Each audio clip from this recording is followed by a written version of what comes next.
Bonjour à tous, j'espère que vous allez bien. On se retrouve à nouveau pour la vidéo Paracha avec le groupe de jeunes. Et on se retrouve pour la Paracha Vaille et Léon.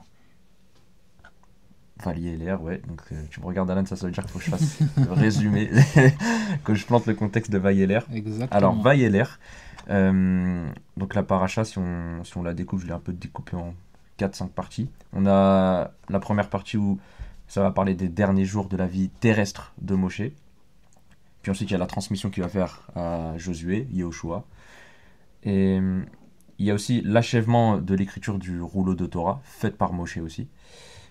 Il y a le commandement du Hakel, ou Hachel, je sais pas trop comment prononcer, qui veut dire rassemblement en hébreu. Et ça va être lié à tous les 7 ans, donc après la Shemitah, à la période de la fête de Sukkot. Tout le peuple va se réunir, que ce soit femmes, enfants et hommes, pour écouter la L'étranger lecture de aussi. la Torah. Et l'étranger À aussi, ouais. l'étranger. Vraiment tout le peuple, tout ce qui constitue le peuple, pour écouter la lecture de la Torah. Euh, et ensuite, on a Hachem qui va prédire que le peuple va rompre l'alliance à un moment. Donc c'est un peu tout ça, toutes les parties de la parage. Mhm. Ouais, voilà. Du coup, c'est vraiment. On a essayé de. Comme c'est une Paracha qui est assez courte, de pouvoir l'étudier en profondeur. D'où qu'on s'est réunis en amont avec le groupe de jeunes pour, on va dire, avoir un peu tous les différents points de vue, même les enseignements, tous les commentaires qui ont pu être étudiés pour essayer d'avoir on va dire, le plus d'informations possible et de vous donner euh, une première piste, un premier Mm. début pour l'étude. Donc voilà. Donc Priel, je te laisse commencer. Pour commencer, on va commencer par le début de la paracha. Le début de la paracha, on nous annonce, enfin Moshe annonce lui-même au peuple et à Yoshua que il est maintenant âgé de 120 ans. Et dans les commentaires, on nous dit que le jour où il annonce cela, c'est le jour justement de son anniversaire, le jour où il a eu ses 120 ans. Euh, Moi, personnellement, quand j'ai interprété le début de cette paracha, j'ai vu un peu au début le fait que, au-delà que Moshe ait l'interdiction d'entrer dans le pays, dans la terre promise par Dieu, du fait de sa faute, on nous dit après que Moshe a dit au peuple qu'il n'était, enfin, il a dit, je cite, j'ai 120 ans aujourd'hui et je ne peux pas vous servir de guide. Je ne peux plus vous servir de guide. Et moi, cette phrase, je l'ai un peu interprétée au début de prime abord comme le fait que Dieu, au-delà de son interdiction d'interdire à Moïse d'entrer dans la terre promise, ce soit aussi une interdiction qui se passe au niveau physique. Le fait que Moshe ne puisse pas entrer dans la terre promise parce qu'il n'en a plus les capacités. Mais ce n'est pas vraiment ça. Et Ambre m'a bien rectifié sur la chose. Elle a souligné le fait que dans Devarim au chapitre 14, verset 7, on nous dit que c'est le contraire. On nous dit que Moshe avec toujours l'œil vif et qu'il aurait pu continuer à accompagner le peuple, mais il a dû s'arrêter du fait de sa faute. Mais aussi, on nous donne deux raisons. La première, c'est celle qui a été soulignée par Ambre, c'est le fait que euh, dans le but que le peuple entre dans la terre promise, il fallait que Moshe ne les accompagne pas. Parce que quand le peuple entre dans la terre promise, c'est plus Moshe qui leur sert de guide, c'est Yoshua. Et c'est en ce sens qu'il dit, je ne peux plus être votre guide. Il faut que quelqu'un prenne le relais. Parce que sa mission, elle était finie à ce moment-là. Et donc, Mm. pour ne pas qu'il y ait une perturbation entre la mission de Moshe et la mission de Yoshua, qui lui doit poursuivre la mission dans la terre promise pour accompagner le peuple, Moshe devait s'arrêter. Du coup, il y a aussi cette notion de transmission, de, de passage de témoin, on va dire, entre Moshe et Yoshua. Et pour la deuxième raison, c'est on voit une sorte de relation entre l'âge et la fin de la mission de Moshe. Parce que quand il nous annonce cela, comme je l'ai dit précédemment, c'est le jour de son anniversaire, le jour de sa naissance. Et il y a des commentaires qui disent que le fait que ce soit le jour de sa naissance, ça voudrait dire que Moshe a pleinement, euh, a pleinement réussi son service. Son service est complet. Il a duré toute sa vie et à un moment, son service doit finir, donc sa vie avec. Et on voit que c'est intrinsèquement lié avec la mission que Dieu lui a donnée. La mission que Dieu lui a donnée, c'était de conduire le peuple jusqu'à la terre promise. Sa mission a été effectuée et donc son service auprès de Dieu se finit sur la terre puisque c'était son but premier. Et ça m'a fait penser justement aux raisons de notre existence, aux raisons que Dieu a mis à notre existence et notre mission qu'on doit faire. On voit que Moshe, lui, il a fait sa mission au dernier jour, on va dire. Et ça pose la question de comment nous, dans notre existence présente, on peut voir la mission que Dieu a mis au-devant de nous, qu'il a prévue au-devant de nous, pour que nous puissions aussi l'accomplir comme l'a fait Moshe. Mm. C'est vrai que c'est très intéressant. Euh, Toujours dans la continuité de ce que tu dis, j'ai pensé aussi à la vie de Moshe. Pas dans le sens où il a vécu 120 ans, mais on voit que il a surtout été un guide pour le peuple. Il les a guidés, donc c'est vraiment cette notion où il les a transmis la parole d'Hachem. Il les a aidés à avancer, à grandir en tant que peuple, à grandir aussi spirituellement. Et on peut faire le parallèle pareil dans nos vies aussi, où Dieu va mettre en fait différents guides pour chacun d'entre nous. Ça va être nos parents, ça peut être des amis, ça peut être un enseignant, ça peut être, dans le cas de la communauté, le Rav aussi. Et en fait, tout comme Moshe, comme tu l'as dit, il a eu un parcours et qu'il a accompli sa mission, mais eux aussi, ils ont une mission avec nous, en fait, de nous accompagner sur un certain but. Donc, c'est-à-dire qu'il y a une durée, en fait. Ce sera pas forcément, ça peut être pour toute la vie, comme ça peut ne pas être le cas. Et malgré le fait que, comme tu l'as dit, que il devait s'arrêter et que c'est Yehoshua qui va reprendre le flambeau, donc il y a cette notion, en fait, où quand il dit au peuple, soyez forts et courageux, n'ayez pas peur et ne soyez pas brisés devant eux, car c'est Hachem qui va devant vous. Donc en fait, on a cette répétition qui arrive 3 fois. Donc la première fois, il parle au peuple, mais j'ai vu ça dans le sens où il prévient le peuple en fait que il a été un guide pour eux, mais il ne faut pas oublier que la priorité, c'est Hachem en fait.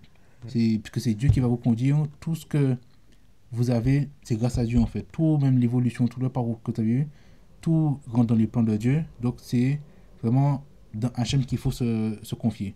Ensuite, il va le dire à Yoshua aussi, pour qu'il n'oublie pas que même si c'est lui qui doit conduire le peuple, mais c'est pas au peuple qu'il doit regarder. Parce que vu l'expérience qu'il a eue aussi, il sait comment le peuple est têtu. Il sait comment le peuple peut être rebelle. Donc c'est pour ça qu'il lui dit, ta confiance c'est en Dieu qu'elle est placée. C'est pas le peuple qu'il faut écouter. Si tu écoutes Dieu, et lui te conduira, même si tu as ce statut de conduire le peuple, mais c'est toujours à Dieu que tu dois te confier. Donc c'est vraiment cette notion-là, dans cette notion-là, ça, vraiment de guide. Et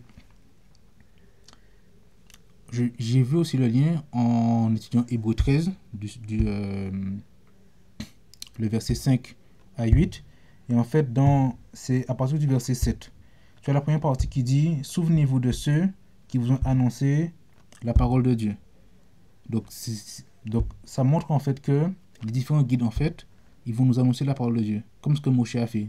Tout ce qu'il a fait, c'est transmettre ce que Dieu lui a donné. C'est pas de son fait à lui. Alors, peut-être pour régler certains soucis dans le peuple, pour la gestion du peuple, il a apporté, par rapport à la parole de Dieu, l'expérience et comment régler les soucis.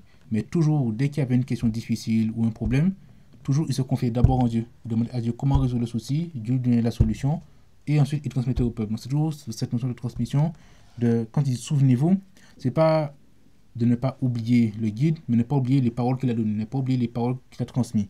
Et dans la deuxième partie, on dit réfléchissez aux fruits de leur conduite dans la vie. Donc là, ça correspond bien à la paracha de la vie de Moshe, toute la transmission qu'il a donnée, et de leur foi. Donc c'est pas... Donc il y a, on va dire, cette notion de travail où on va analyser du coup les paroles qui ont été dites, les garder en nous, les travailler, les paroles de Dieu, mais que on doit regarder la vie aussi qu'ils ont eue pour voir qu'est-ce qu'ils ont produit dans le comportement, dans leur vie, et d'imiter leur foi en fait. Donc c'est-à-dire qu'on en revient à la confiance que Moshe a eue en Dieu et comment il a marché dans les voies d'Hachem. Donc c'est vraiment cette notion-là,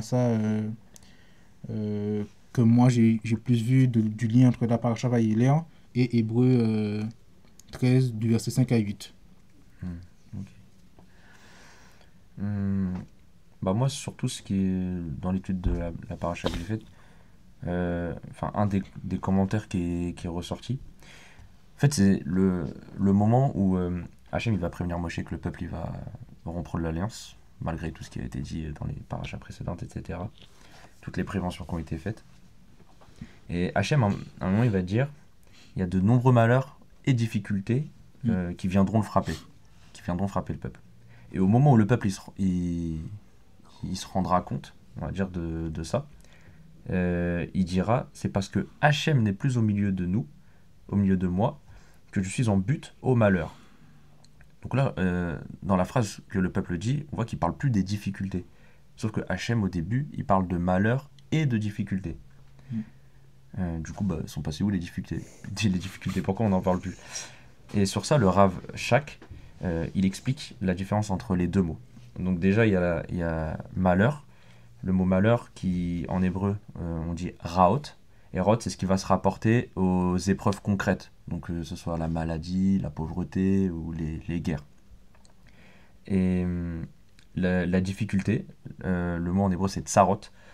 Et ça va plus se rapporter à la souffrance intérieure. Donc l'angoisse, ou sinon une oppression ressentie. Et ce mot, du coup, tsarot, il vient du mot metzer, qui veut dire gêne, angoisse, sentiment d'être écrasé. Donc, vivre une épreuve sans Hachem, c'est non seulement la vivre avec, du coup, le malheur qui nous frappe, le malheur concret qui va nous frapper. Donc, par exemple, quelqu'un qui est malade, ça va être la maladie. Mais en plus, ça va être aussi la vivre avec la difficulté. Donc, ça va être, du coup, des souffrances morales, quoi, angoisse, douleur morale, etc. Mais du coup, quand il y a cette volonté de faire teshuva, donc de revenir à Dieu, quand il y a cette prise de conscience qu'en fait, tout vient de Dieu, et que du coup, même les épreuves qui nous sont données, c'est un moyen de se rapprocher de lui. Donc il y a le malheur qui va rester, tel qu'il est. Par exemple, si on a une maladie, la maladie, elle va rester. Mais par contre, la difficulté qui normalement doit être ressentie, elle va disparaître. Parce qu'en fait, la personne, elle va accepter que c'est Hachem qui guide toute chose. Et du coup, l'angoisse, ça va plus se transformer du coup en confiance en Dieu. Et du coup, ça va même donner une sorte de force intérieure dans laquelle, du coup, pendant cette épreuve-là, on va essayer de du coup, construire notre futur. Et c'est cette construction qui, grâce à Dieu, va peut-être aussi nous sortir de ce malheur, quoi. Et c'est un peu ça, la puissance de la Teshuvah, c'est que quand il y a ce retour qui est fait à Dieu, cette prise de conscience, et il y a du coup cette volonté intérieure de vouloir se construire, et même si le malheur il est quand même là, et petit à petit on continue quand même d'avancer malgré les choses qui peuvent nous ralentir avec l'aide d'Hachem. Mais tu vois, c'est intéressant c'est intéressant la pensée que tu partages, parce qu'en fait dans la première partie on voit cette notion de choix encore, de bénédiction et de malédiction, dans le sens où quand tu suis Dieu, ça ne veut pas dire qu'il n'y aura pas de difficultés, ça ne veut pas dire qu'il n'y aura pas entre guillemets, je peux ça, de souffrance, mais elles seront plus légères, ou si on fait ça comme ça, il y aurait une paix en fait. Il y aurait une paix parce qu'on sait que c'est Hachem qui donne les épreuves, on sait que c'est pour notre bien, on sait que c'est pour nous faire avancer, nous faire grandir. Et d'un côté, quand on se détourne d'Hachem, tu as tout le poids, on va dire, tout le poids, toute la paix qu'on aurait dû avoir, on l'a pas. Donc en fait, on va vraiment subir l'épreuve et ça va être beaucoup plus difficile. D'où on voit le contrat où tu as la souffrance extérieure et celle qui est vraiment intérieure en fait. Donc les événements qui vont avoir une influence déjà sur nous, et en plus dans l'intérieur, comme une profondeur en fait, pour vraiment, comme tu as dit, des sentiments d'angoisse, de paix tranquille. Et dans la deuxième partie, ça rejoint du coup la pensée qu'Alicia nous a partagée, parce qu'elle aussi, elle a... Le verset qui est interpellé, c'est le verset 17, quand il dit que Israël reconnaît que c'est parce que Hachem s'est retiré en son sein qu'il souffre autant. Et en fait, dans ce qu'elle a voulu partager, on voit qu'il y a trois notions. La première notion, c'est la Teshuvah.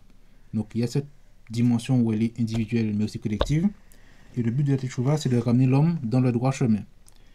Ensuite, on a la notion de confession, qui en hébreu c'est vidoui, où chacun va en fait reconnaître ses erreurs. Donc on a des erreurs qu'on va reconnaître dans l'introspection qu'on va faire personnellement, mais aussi au niveau du peuple. Et ça va permettre justement de créer chez chacun l'engagement de s'en écarter, de prendre conscience des erreurs et d'avoir une voix qui soit différente et contraire. Et en fait, c'est ce qui va permettre à l'homme de devenir un Baal Teshuvah. Et Baal Teshuvah, c'est un homme en fait qui va revenir à Dieu et vers sa parole.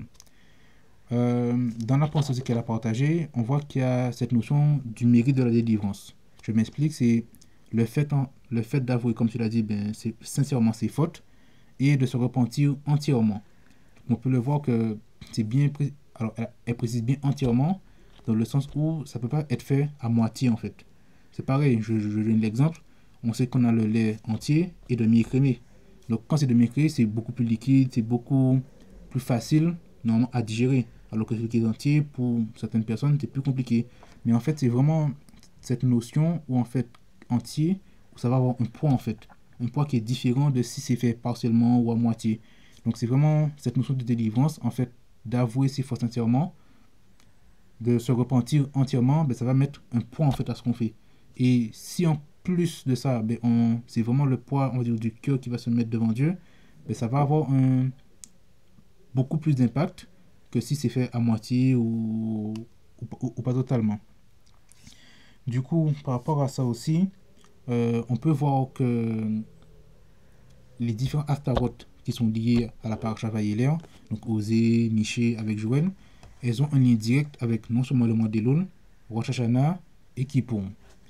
Par exemple, là, on voit dans Osée 14, à partir du verset 2, où il nous est dit « Reviens Israël à l'Éternel ton Dieu, car tu es tombé par ton iniquité. » Donc on voit que quand Hachem prévient Moshe, il lui dit que le peuple va tomber dans l'iniquité par rapport aux fautes, par rapport à ce qu'ils vont faire. Et ensuite, il dit « Armez-vous de parole et revenez à l'Éternel. » Et dans l'hébreu, on sait que parole, là c'est marqué advarim. Donc advarim, c'est vraiment les paroles. Et par rapport à la pensée justement de la semaine que Alicia a eue, donc c'est pour ça qu'elle disait, alors c'est d'ailleurs ce que nous retrouvons pour les fêtes de Tishri, dans lesquelles nous sommes actuellement. Car l'homme a le devoir de formuler avec sa bouche les fautes qu'il a commises. Il s'agit d'un commandement positif de la Torah et une partie intégrante de la Teshuvah. Donc non seulement on doit le faire, mais c'est aussi un commandement positif de pouvoir le faire. Donc c'est surtout comment on parle des paroles, donc c'est exprimer ces fautes verbalement, vont leur conférer une influence plus profonde sur l'âme et qui va aider l'individu à mieux résister à ses penchants au mal. Cet acte est même considéré comme pieux car il opère un retour spirituel et extirpe le mal de son être. On peut aussi y voir un lien avec la confession qui est faite à Kippour, en énumérant à voix haute toutes les fautes possibles au pluriel. Donc là, on n'est plus uniquement dans la dimension individuelle, mais c'est vraiment collectif pour tout le peuple. Donc, nous avons péché, nous avons failli, nous avons fauté. Donc, si la Teshuvah, c'est un acte individuel qui ramène l'homme sur le droit chemin, la confession, elle permet de reconnaître les erreurs, comme je disais, qui va créer un engagement pour s'en écarter et devenir un Baal Teshuvah. Donc, c'est ce que j'expliquais au début. C'est vraiment cette pensée-là, ça, qu'elle a eu en travaillant, c'est vraiment le verset lui-même où ça lui a permis d'apporter cette réflexion-là, ça, et qu'elle nous a partagé. C'est intéressant que tu aies fait le lien du coup avec les Haftarot, et notamment du coup celle que tu as lue, le début, celle de Osée. Ça me rappelle, Priel, quand tu as eu cette réflexion-là, du coup, c'était jeudi, où tu as dit « Ah, mais du coup, je comprends mieux pourquoi... à la fin de la paracha, on nous parle du cantique de Moshe. Et le cantique de Moshe, il est dans la paracha qui va suivre. Azinu, ouais, c'est ça. Et typiquement dans la Haftara de Osée, dans le verset où ça dit « Armez-vous de paroles suppliantes et revenez au Seigneur ». Donc là, en fait, ça parle de ce qui va sortir de notre bouche. En fait, ce qui est intéressant, c'est que Hachem, il nous montre que nos paroles, elles permettent de faire Teshuvah, et surtout s'il y a une sincérité dans les paroles qu'on va sortir, c'est ça qui va permettre que Hachem, il va nous écouter aussi sincèrement dans notre repentance, etc. Et ça c'est intéressant de voir ça. Il y avait Vincent qui avait fait le parallèle du coup aussi avec les sacrifices qui sont faits au temple. où on voit que dans les parachas précédentes, ça présente aussi quand il y a une faute, quel type d'animal il faut ramener pour sacrifier, etc. Sauf que là, on voit que dans cette paracha, Hachem, il introduit déjà on va dire le pardon, la teshuva, mais via la parole, du coup, en parlant du cantique de Moshe. Et c'est vrai que c'est intéressant de voir ça aussi déjà dans cette paracha-là. C'est comme si ça prédisait aussi un peu les futures destructions du temple, puisque c'est avec le temple qui est détruit que du coup il n'y a plus de sacrifices possibles. Mais, mais c'est intéressant de voir que du coup, avec les sacrifices, on avait ce côté du coup un peu plus extérieur où on ramenait quelque chose pour demander pardon. Mais là, du coup, avec la parole, avec notre intériorité, du coup, puisque la parole c'est lié à nous, donc notre intériorité, bah, c'est aussi possible de faire teshuva. Et c'est quelque chose qui est accessible à tous, puisque on a tous la possibilité de parler, ou alors si il y a quelqu'un qui est muet, il peut quand même formuler ça dans sa tête, ou voilà. C'est pour ça, par rapport à ce que tu disais, même dans le verset 3, plus loin, ben, le prophète Osée leur dit, 3, en parlant d'Hachem, qui pardonne toute iniquité, accepte notre réparation, et par nos lèvres, nous remplacerons les sacrifices des taureaux. Donc c'est vraiment cette notion où, comme tu l'as dit, ben, on peut dire que les sacrifices, c'est l'aspect extérieur qu'on va formuler, mais que vraiment, ce qui importe pour Hachem, c'est vraiment ben, en fait, le cœur, en fait. Vraiment, ce qui va se dans notre cœur, donc d'avoir vraiment ce poids. Et tu le vois dans le psaume 51, c'est vraiment ça. C'est pas les sacrifices qui. Alors, oui, ils sont importants, mais Hachem va vraiment garder au cœur, en fait. C'est pour ça que David, il dit que c'est vraiment l'esprit brisé, que c'est le cœur brisé que Dieu regarde. Mais en plus, par rapport à ça aussi, Brielle aussi, t'avais, t'avais aussi dit que bah, dans la paracha, Hachem il dit qu'il va cacher sa face. Sauf que bah, t'as dit que Hachem il avait plusieurs faces. Et parmi ces faces, il y a cette face de miséricorde, cet attribut de miséricorde qu'il a. Et sur ça, quand Vincent il avait rebondi sur ce que tu avais dit, sur une réflexion intéressante par rapport au livre d'Esther. Il nous a dit que Esther c'était lié au mot hébreu Léatir ou Léastir, qui veut dire caché. Et ce qui est marrant, c'est que dans le livre d'Esther, on voit tout du long que le peuple, guidé par Mordechai, il va supplier Hachem déchirer son cœur pour éviter la sentence qui les attendait normalement à cause de Haman. Et moi, je trouve que c'est marrant ce parallèle de caché, et on voit qu'à la fin, Hachem il les a sauvés dans le livre d'Esther. Donc ça prouve que quand il y a cette imploration sincère, et ces paroles sincères, ces cris qui sont donnés, et on voit typiquement avec Esther, Mordechai et tout le peuple juif, et bah Hachem il les a entendus et ça a évité le pire, quoi. Et comme tu as dit, enfin comme vous l'avez dit tous les deux, quand les paroles elles viennent vraiment du cœur, ça demande une implication personnelle.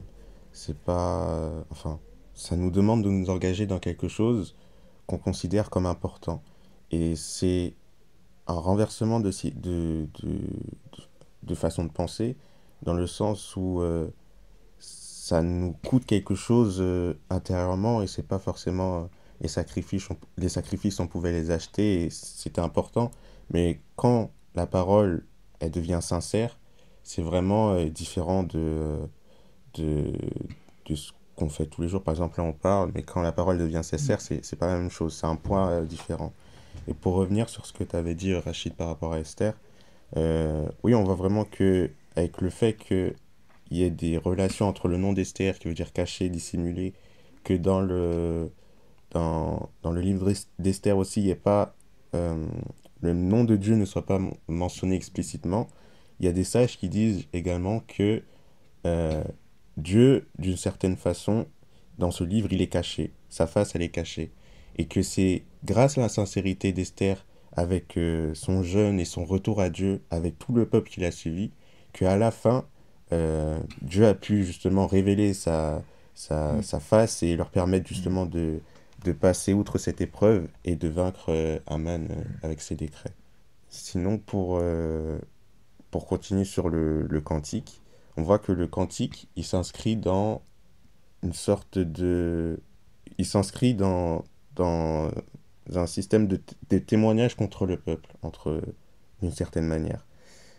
parce que Dieu leur dit, ce cantique sera un, un témoin pour moi, un témoin pour moi contre vous.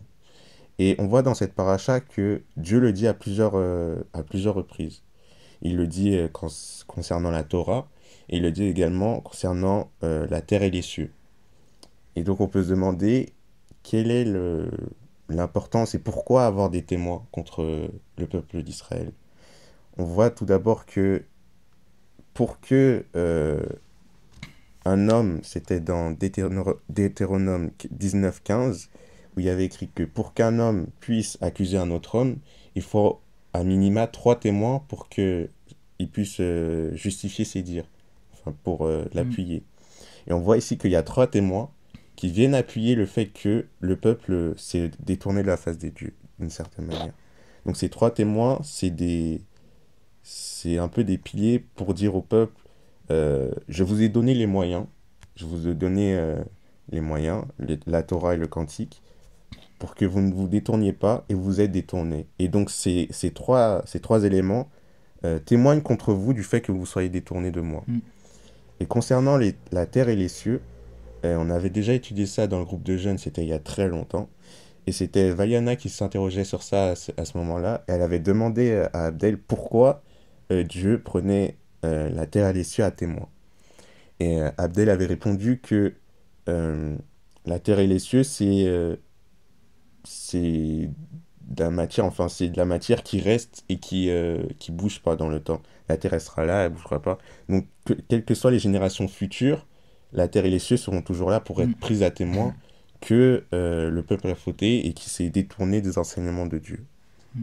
C'est vrai, parce que quand tu regardes l'homme est né de la poussière, il roule Mhm. dans la poussière, mais la terre et les cieux sont toujours là. Toujours là. Mhm.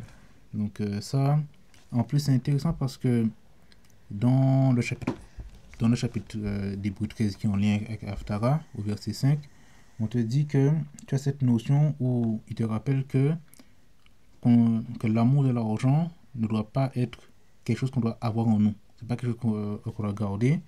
Et je vois ça où l'argent, c'est le côté matériel. Et on voit que quand le peuple a fauté, ben, c'est le côté matériel dans le sens où il y avait les statues, des idoles, tout ça, ça représente le côté matériel. Donc c'est vraiment quelque chose qu'on ne doit pas avoir. Et il dit plus loin dans une partie qu'on doit apprendre et être satisfait de ce qu'Hachem nous donne. C'est vraiment cette notion, comme on a parlé au début, en fait, on va placer notre confiance en Dieu, en fait. Parce qu'en fait, ça réfère vraiment, quand il dit soyez forts, soyez courageux, mais surtout à la partie où il ne vous délaissera pas, il ne vous abandonnera pas. Donc c'est vraiment cette notion où Hachem sera toujours présent et tout ce qu'on a, on doit être satisfait parce que c'est Dieu qui nous le donne, en fait. De la même manière, quand vous parliez de malheur tout à l'heure, et du fait qu'il y a ce sentiment d'oppression, de la difficulté du malheur, enfin moi je le vois plutôt dans un sens de aller à contre-courant. Je vais à Mm. contre-courant de ce que Dieu veut pour toi, et l'épreuve dans laquelle il t'a mise, il y a un but. Et toi, tu vas à contre-courant de ce but, et c'est pour ça que la difficulté arrive sur toi, parce que tu respectes pas, enfin, tu es Mm. dans l'incompréhension du fait que ce soit une épreuve, et tu respectes pas, comme, je sais plus, c'est quelqu'un de vous deux qui l'avait dit, que tu laisses pas, c'était toi, que tu laisses pas, tu laisses pas l'épreuve aller et avoir ce sentiment de paix. Tu cherches à Mm. aller à contresens en quelque sens, en quelque sorte. Et c'est ce fait-là qui te met un poids et qui te fait pas aller dans le sens que Dieu te veut pour toi. C'est exactement ça, puisqu'en fait, lui, Hachem, il connaît les étapes, il connaît le processus, il sait déjà. C'est juste que toi, tu n'es pas au courant du processus. Mhm. C'est ça que, comme tu l'as dit, si tu vas contre le courant, donc en fait, tu sors du processus dans lequel Hachem t'a mis. Donc forcément, si tu sors du processus, ben, toutes les choses, on va dire, qui composent, si je peux dire ça comme ça, qui composent les différents éléments qui vont composer l'épreuve, ben, si tu as mis un processus pour éviter certaines choses, ben, tu vas tout prendre en fait. Tu vas Mm. prendre l'épreuve dans sa globalité. Tu vas prendre tous les éléments de l'épreuve dans la globalité. Alors que peut-être que le processus que Hachem voulait dans lequel te mettre, ben, tu vas éviter certaines pour que justement l'épreuve ne soit pas trop difficile, que ce soit vraiment adapté. Parce qu'on dit souvent que Dieu ne donne jamais d'épreuves qui sont trop difficiles pour nous. On se dit que l'épreuve qu'il te donne, elle est adaptée à toi en fait. Elle est adaptée à l'état actuel dans lequel tu es, à ce que Dieu sait de ton cœur aussi, de l'évolution que tu vas avoir. Donc l'épreuve, elle est adaptée. Donc forcément, si tu sors ben, du processus qui est adapté à toi, ben, tu l'apprends dans une dimension peut-être que tu n'es pas prêt en fait pour l'apprendre pleinement. Moi, rapidement, les gars, j'ai une question pour vous. Vas-y, on Mais t'écoute. c'était pas prévu, mais bah là, vous savez, on est dans le mois des Louls, on est même vers la fin du mois des Louls, on approche des 10 jours de repentance. On voit que cette paracha bah, nous montre à quel point la teshuva, ça peut être puissant. Quand vraiment il y a Mm. ce retour sincère, ces paroles sincères, etc. Mais bah, du coup, c'est quoi un peu vous que vous avez un peu retenu, quoi, ou que vous aimeriez transmettre à des personnes peut-être qui sont, je sais pas, dans le désespoir ou qui sont en plein questionnement, ou voilà. Mais sur ça, justement, sur cet amour d'Hachem et ce côté où, en vrai, quand on se présente vraiment sincèrement, bah, il y a moyen de changer sa situation, quoi. Il y a moyen d'avancer, peu importe la situation dans laquelle on est. Mais... Mm. Alors, moi, pour commencer, je dirais que c'est vrai que c'est pas toujours facile tous les jours, même déjà de pouvoir faire une introspection journalière. Peut-être qu'il y en a qui vont le faire peut-être 2 ou 3 fois dans la semaine, peut-être qu'il y en a par rapport à même comment ils sont, leur caractère. Ils ont peut-être pas qu'ils n'ont pas besoin de le faire chaque jour, mais peut-être que le faire peut-être 2 fois dans la semaine, pour tous les jours qui sont passés, ou pour le faire peut-être tous les 3 jours, ben, ils vont pouvoir arriver à prendre du recul et faire l'analyse sur 3 jours plutôt que de le faire tous les jours. Après, ça dépend du cadre de vie de chaque personne, des engagements, des responsabilités aussi de chaque personne. Mais toujours, il faut toujours garder espoir. Et par expérience, Dieu entend toujours les prières. Toujours il est à l'écoute. Même si c'est vrai que peut-être qu'il y a des prières qui ne seront pas exaucées parce que peut-être qu'on, je peux dire ça comme ça, peut-être qu'on ne demande pas de la bonne façon, ou peut-être qu'on n'a pas le bon recul, ou qu'on ne sait pas, parce que c'est vrai qu'on peut avoir tendance des fois dans l'épreuve ou dans la difficulté à pas savoir vraiment ce qui est bon pour nous. Mais Hachem, il sait ce qui est bon pour nous. Rien de nous les cacher. Donc c'est pour ça que venir devant lui, ça sera pas que ça sert à rien, mais c'est faut venir connecter. On sait, on a conscience de nos faiblesses, on a conscience aussi de nos points forts parce qu'il ne faut pas regarder qu'à nos faiblesses, mais il faut regarder aussi les points forts pour pouvoir les travailler. C'est pour ça que quand, même le Rav l'a dit, quand on fait une analyse, il faut d'abord faire une analyse positive en fait. Parce que si on fait une analyse qui est d'abord négative, on va partir avec un état d'esprit qui n'est pas dans, dans la bonne ligne de conduite, je peux dire ça comme ça. Alors que connaître ses forces d'abord va permettre d'avoir déjà une paix ou d'être plus enclin ou plus préparé, je peux dire ça comme ça, à affronter les faiblesses en fait. Et le fait de travailler les forces va permettre d'avoir, on va dire, comment je pourrais dire ça, d'avoir une bonne préparation pour préparer les faiblesses en fait. Parce que si on pense qu'aux faiblesses et tout, ben, ça se trouve comme dans un engrenage où ben, si on n'y arrive pas, ben, ça va nous mettre soit dans des angoisses, soit dans des difficultés, soit on va avoir des baisses de morale. Alors que connaître ses forces, on sait que avoir confiance en soi, c'est avoir confiance en Dieu aussi. Puisque on sait que les forces qu'on a, c'est Dieu qui nous a donné. Donc intrinsèquement, c'est lié. Donc c'est vraiment par expérience, et même si c'est vrai que c'est difficile, il faut faire comme ça à Dieu.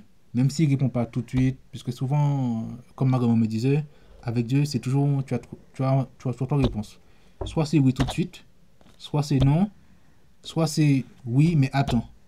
Donc, c'est pour ça qu'il faut apprendre à vraiment avoir cette patience, mais une patience dans la foi et la confiance en Dieu, en fait. C'est pas juste une patience, on va dire, un peu laxiste, ou une patience où on fait rien. C'est vraiment une patience où, dans l'attente et dans la foi, en fait.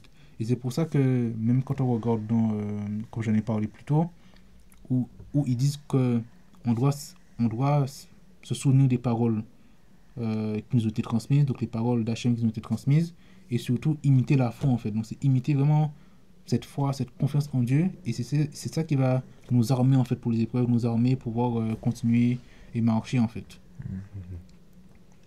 Réel. Alors moi, j'aurais juste rajouté que, ouais, comme il a dit, quand on fait cette introspection, comme il a dit, on commence par ce qui est bon, on va dire. Et dans la notion de bon, on a cette notion aussi d'évolution. Comment est-ce que de l'année à l'autre, j'ai évolué? Parce que quand on fait des choses bonnes, j'imagine qu'on n'essaie pas de rester sur un niveau stagnant, on essaie d'aller un peu plus haut. Donc quand on pense à ces choses bonnes, c'est aussi une évolution. Et après, quand on pose à ces choses qu'on a fait qui étaient peut-être moins bonnes, ça nous montre quelle est l'évolution à avoir encore pour l'année prochaine. C'est vraiment cette notion d'évolution constante. Comme j'avais vu un commentaire qui disait que à chaque année, comme on approche de Rosh Hashanah bientôt, à chaque année, c'est un cycle nouveau.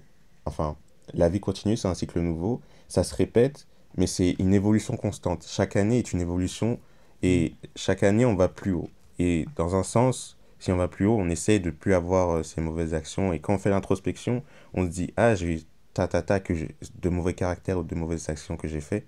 Comment l'année prochaine essayer de les diminuer? Comment l'année prochaine essayer de m'améliorer pour être dans cette évolution constante, pour que l'année prochaine, je puisse me dire, j'ai fait une évolution, je prends compte de cette évolution, et je regarde encore ce qu'il me reste à faire, s'il y a des choses à faire pour Mm. évoluer l'année prochaine encore. Mm. C'est pour ça que maintenant que j'y pense, c'est surtout avoir le recul nécessaire. Parce que comme c'est vraiment cette notion, vraiment la conception démona, où c'est Dieu qui est au contrôle de toutes choses, que c'est lui qui nous donne tout, les épreuves, tout, on sait que tout est pour le bien. Donc avoir le recul que même parfois dans des situations qui sont difficiles et compliquées, avoir le recul de se dire, mais qu'en fait cette épreuve-là, elle est pour le bien. Soit parce qu'elle me permet d'évoluer, soit parce que des fois on ne se rend pas compte, mais Dieu nous protège des fois de plans, de choses dont on n'a même pas idée ou même pas conscience en fait. Donc c'est toujours cette notion-là que même dans les difficultés, même dans les épreuves, il faut avoir, avec l'aide de Dieu, le recul nécessaire pour vraiment l'analyser. C'est pour ça que même dans l'analyse même que j'ai un peu commencé avant Elul, ben, des choses auxquelles j'aurais pu penser ben, que c'était mauvaises ou pas bénéfiques, ben, au final, avec l'aide de Dieu, il le recule, ben, j'ai pu voir qu'en fait, il y avait un bon côté en fait dans les différentes difficultés qu'on a pu avoir. Enfin, que j'ai pu rencontrer. Mais bon, je pense que nous tous aussi rencontrons des difficultés. Et quand on prend le temps de vraiment bien prendre du recul, ben, on peut voir qu'en fait, ben, que ça, au final, ça nous a été bénéfique en fait. Même le fait d'avoir peut-être un conflit avec quelqu'un, même le fait que ben, peut-être le travail et toute chose. Mm. Ça reste vraiment de ce regard objectif avec du recul justement. Mm. De ne pas être dans la subjectivité, comme on avait parlé à un moment au groupe de jeunes où il y a un peu d'orgueil, mais juste un tout petit peu qui entre et ça falsifie ce qu'on veut rendre comme vérité en fait. Et c'est vraiment ça, l'objectivité, le recul, très important. Mm. Bah, merci. Merci pour Ah, vos ben, réponses. plaisir. Hein. Et non, en tout cas, je suis content d'avoir eu ce partage sur cette paracha et qui est vraiment très évocatrice. Enfin, en tout cas, on a ressorti des points qui sont très évocateurs dans la période dans laquelle on est, avec le mois des Louls, introspection, etc. Et faire mieux l'année prochaine. Grâce à Dieu, faire mieux et voilà, recevoir une pluie de bénédictions. Et c'est ce qu'on souhaite aussi, ceux qui regardent la vidéo. Et puis voilà. En plus, c'est marrant parce qu'avant qu'on se réunisse jeudi, j'ai dit, franchement, on n'a pas fait les cours, je ne sais pas qu'est-ce qu'on va dire et tout. Et au final, ben, je suis témoin. c'est ça. Et au final, grâce à Dieu, ben, on a pu échanger tous ensemble et pouvoir tout mettre en commun, pouvoir proposer c'est ça qui est incroyable. De belles choses, grâce à Dieu. Comme quoi, des fois, les choses, on voit la paracha petite, on se dit, bon, qu'est-ce qu'on va en tirer? Au final, je pense que c'est peut-être la réunion, on a dit le plus de choses. C'est vrai. On s'est dit, oula, la vidéo, elle va durer combien de temps? Mais non, mais c'est hyper intéressant. La Torah nous enseigne beaucoup. Donc voilà, c'est ça, on va clôturer la vidéo ici. Mais on souhaite quand même vous souhaiter une bonne année. Shana Tova Umetuka, à chacun et à chacune. Et vraiment que ce soit une année qui soit douce pour chacun d'entre vous. Que vraiment Dieu amène des bénédictions, de bonnes nouvelles pour chacun. La guérison aussi pour l'ensemble de la communauté. Et que vraiment que chacun vous soit béni à travers la communauté, à travers vos familles, à travers vos amis aussi. Que vraiment Dieu puisse prendre soin de chacun d'entre vous. Amen. Shana Shana Tova. Shana Tova, Metuka et Shabbat Shalom.